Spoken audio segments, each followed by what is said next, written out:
It was early June of 2017, and I was taking a road trip with my 9-year-old son, Tom, to visit family in West Virginia. The drive was long and grueling, made worse by the fact that my car's air conditioning was broken. The summer heat was relentless, and by the time we hit the 6-hour mark, we were both on edge. The windows were rolled down, but the hot air did little to relieve the suffocating warmth inside the car. The sweat clung to our skin, and I could feel the tension building between us, amplified by the discomfort of the journey. We had left later in the day, so by the time night fell, we were still on the road.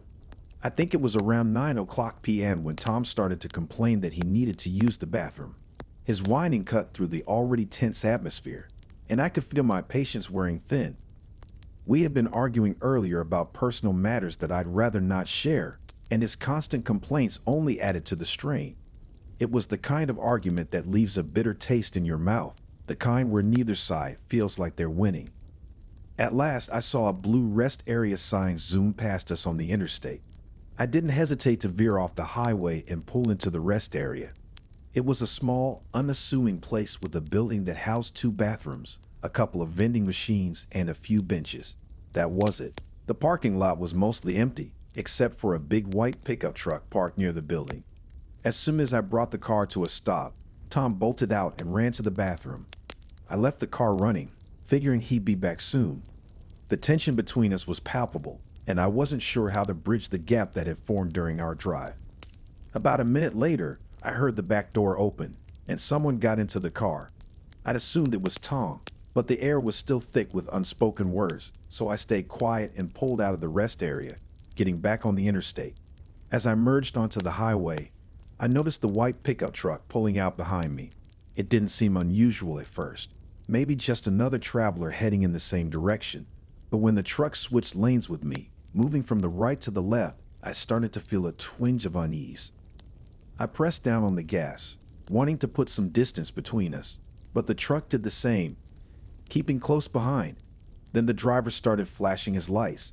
I frowned, thinking he was just being aggressive, so I switched back to the right lane to let him pass. But instead of passing, he followed my move, still flashing his lights.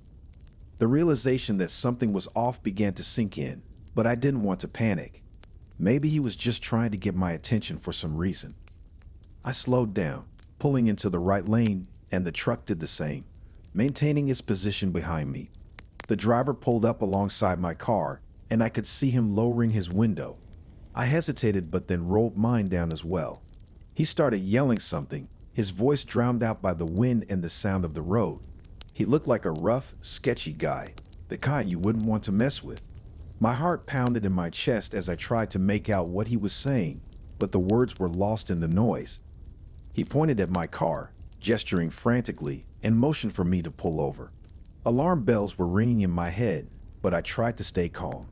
I told Tom to keep calm too, though deep down, I was ready to floor it if this guy tried anything funny. The truck pulled over to the side, and I reluctantly followed, my hands trembling on the steering wheel. As soon as we came to a stop, the man jumped out of this truck and ran towards my car. I kept the engine running, ready to speed off if things went south. But then he yelled, "Wait, that's not your kid." He was pointing to the back seat, his eyes wide with urgency. His words hit me like a ton of bricks, and I felt a cold wave of dread wash over me. I turned to look in the back seat, and that's when I saw him. The person sitting there wasn't my son. It was a stranger, a fully grown man, dressed in dark clothes, staring straight ahead with an expression that sent chills down my spine. I leaped out of the car, my voice trembling with a mix of fear and anger. "Who are you? Where's my son?" But the man didn't answer. Instead, he bolted out of the car and disappeared into the woods by the side of the road, moving with a speed and agility that left me standing there, stunned. My heart was racing, and all I could think about was Tom. Where was he? What had this stranger done to him? The driver of the pickup truck was still there, his face etched with concern. "We need to find your son," he said, and I nodded, too shaken to speak. We both jumped back into our vehicles and raced back to the rest area, the headlights cutting through the darkness like beacons of hope. My mind was spinning with worst-case scenarios, the fear of what could have happened to Tom making it hard to think straight. When we pulled into the rest area, I saw Tom standing outside the bathroom, looking confused but unharmed. Relief flooded through me, and I rushed out of the car to hug him, barely able to hold back tears. I explained everything to him, my voice shaky, while the man who had helped us filled in the details. Tom listened, wide-eyed, his earlier complaints forgotten in the face of what had just happened.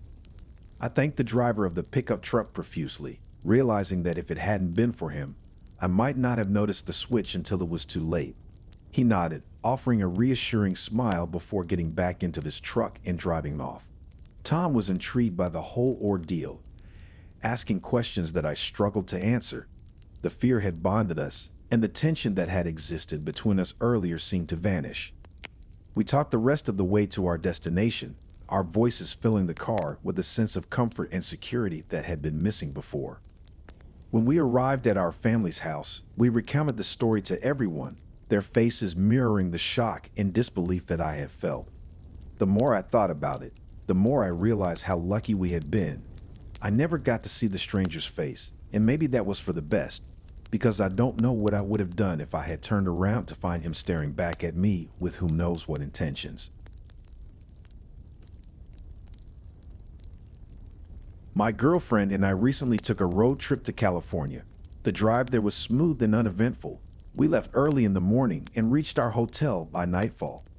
It was the perfect start to our trip, and we enjoyed every minute of the drive, stopping at scenic spots and grabbing lunch at a quaint little diner along the way. But the drive back was a different story altogether, a story that still sends shivers down my spine when I think about it.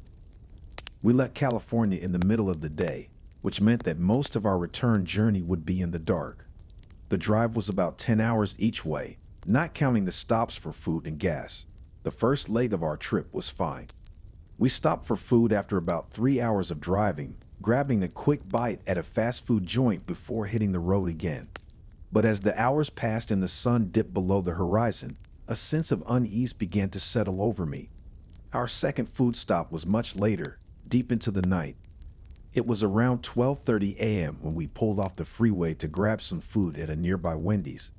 The parking lot was nearly empty, and the only light came from the glowing sign above the restaurant. We were both tired, but I was determined to make it home as quickly as possible, so we ate in the car, with me taking bites between stretches of driving. My girlfriend wasn't thrilled about it. She didn't like the idea of me eating while driving, especially since the weather was starting to turn. Shortly after getting back on the freeway, it began to rain. The drops started off light, but quickly turned into a downpour, the kind that makes it hard to see more than a few feet in front of you. My girlfriend insisted that I pull over, not wanting me to drive in such poor conditions while distracted by food.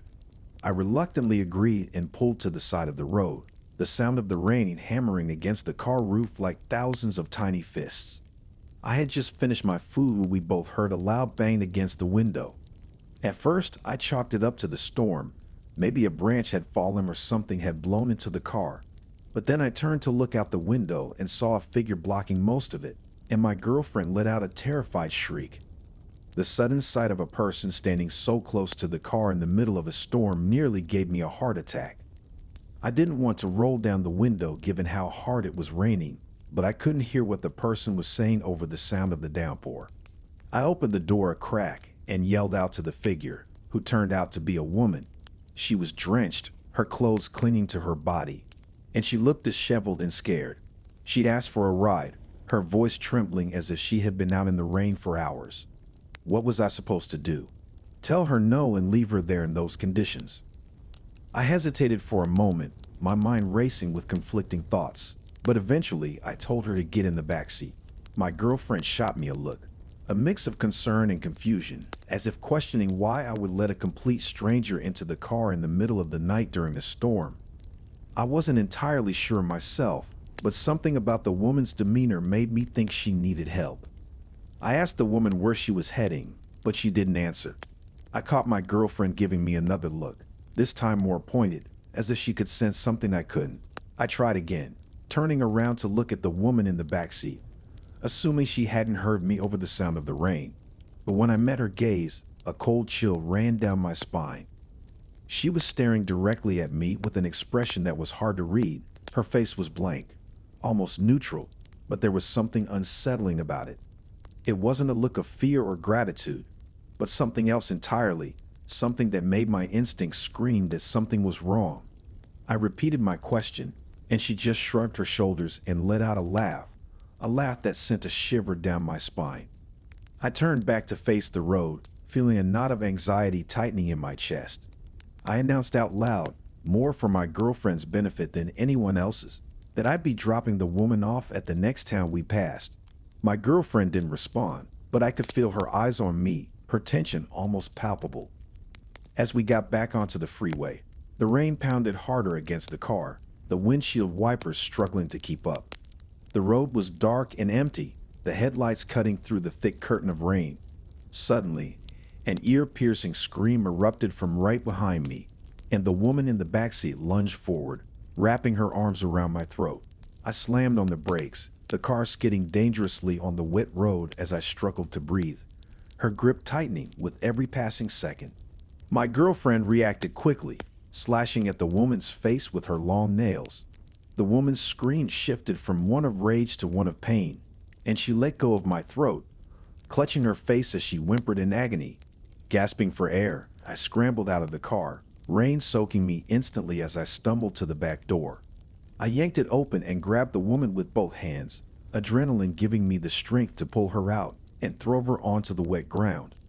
She landed with a thud, her cries of pain mixing with the sound of the storm. She began to plead, her voice desperate as she repeated the word please over and over again. But there was no way I was letting her back in the car. I ignored her cries and climbed back into the driver's seat, locking the doors as I did so. My heart was still racing, my mind struggling to process what had just happened. As I put the car in drive, I heard her banging on the window, her screams turning wild and frantic, like those of a deranged person. But I didn't look back. I drove away, my hands gripping the steering wheel so tightly that my knuckles turned white. My girlfriend was on the phone with the police, reporting the incident, but her voice sounded distant, as if I were hearing it through a fog. We didn't stop again that night. We drove straight home, the tension between us replaced by a shared sense of shock and fear. The rain eventually let up, but the memory of that night stayed with us, lingering like a dark cloud that refused to dissipate. Even now, I can't think about that night without feeling a knot of anxiety in my stomach, a reminder of how quickly things can go wrong when you least expect it. In 2010, I was driving my Ford F-150 from my home in Pennsylvania to visit family in Georgia. The plan was simple: make the 14-hour drive in one day, with just a few stops along the way for food and gas. I set off around 10 o'clock a.m., excited to spend the week with family in the peaceful countryside of Georgia. The drive was long, but I didn't mind. I enjoyed the solitude of the open road, the way the miles seemed to melt away as I pushed forward. The first part of the trip was uneventful. I stopped for lunch at a small deli and later pulled into a rest area to eat some turkey sandwiches I had packed in a cooler. By the time evening rolled around, I was starting to feel the fatigue setting in, but I was determined to keep going. After all, I was only a few hours away from my destination. I filled up my tank one last time around 11:30 p.m., knowing that the final stretch of the drive was ahead of me. As I got back on the road, something felt off. The route that GPS was directing me down seemed unfamiliar, taking me off the highway and onto some country back roads. I didn't think much of it at first. GPS routes can be quirky sometimes, especially in rural areas. My truck, with its high clearance and light bar, was well suited for these kinds of roads, and I could see everything clearly, even in the pitch black of the night. But as the minutes ticked by, the unease in my stomach grew. The road was empty, devoid of any houses or signs of civilization, just dense woodland on either side. The darkness seemed to close in around me, and the headlights were the only thing keeping the shadows at bay. I was so close to my cousin's house, but exhaustion was starting to take its toll. My eyes felt heavy, and I knew I should have stopped for coffee at the last gas station, but now it was too late. I came to a stop sign and made a left turn off one quiet road onto an even quieter one. The speed limit was 45, but I was going faster than that, eager to reach my destination. The road was so desolate that I felt safe pushing the speed limit, my truck roaring down the asphalt with nothing in sight. But then, out of nowhere, I saw something up ahead. Four shiny objects glinting in the beams of my headlights, scattered across the road. I slammed on the brakes, the tires screeching as the truck came to a halt just in time. My heart pounded in my chest as I realized what they were: traffic drums, like the ones used at construction sites. Confused, I grabbed the baseball bat I kept in the truck for protection and stepped out, cautiously approaching the drums. The night air was thick with tension, the silence around me almost deafening. As I got closer, I noticed something else behind the traffic drums, something that sent a chill down my spine. It was a spike trap, the kind the police use to stop vehicles. My mind raced with possibilities. Was there some sort of police activity going on, or had someone set this up as a trap? I looked around, scanning the dark woods that surrounded me, but saw nothing. Just as I was about to head back to my truck, I heard a voice, faint and desperate, calling out for help. The sound came from the woods on the left side of the road, a cry that sent a jolt of fear through me. There was no way I was going into those woods, not with everything else that was going on. I called out, "What's wrong?" But there was no answer. I hesitated for a moment, then took a step closer to the edge of the road, peering into the darkness. The only light came from my truck's headlights, casting long, eerie shadows across the trees. And then, out of the corner of my eye, I saw him, a figure crouched behind a couple of bushes, barely visible in the dim light. Panic surged through me, but I forced myself to stay calm. I didn't run. I didn't want to give away that I had seen him. Instead, I casually walked back to my truck, every muscle in my body tense with fear. As I climbed back in and shut the door, I glanced to my left and saw them. Two silhouettes emerging from the edge of the woods, moving towards my truck with deliberate, menacing intent. I didn't waste any time. I put the truck in drive and swerved onto the dirt shoulder, bypassing the spike trap and traffic drums. The tires kicked up dust as I sped down the road, my heart racing with adrenaline. When I looked in the rearview mirror, I saw at least three figures standing by the traffic drums, their forms barely visible in the red glow of my taillights. A few seconds later, they were gone, swallowed by the darkness as I left them behind. I drove the rest of the way in a daze, my mind replaying the events over and over.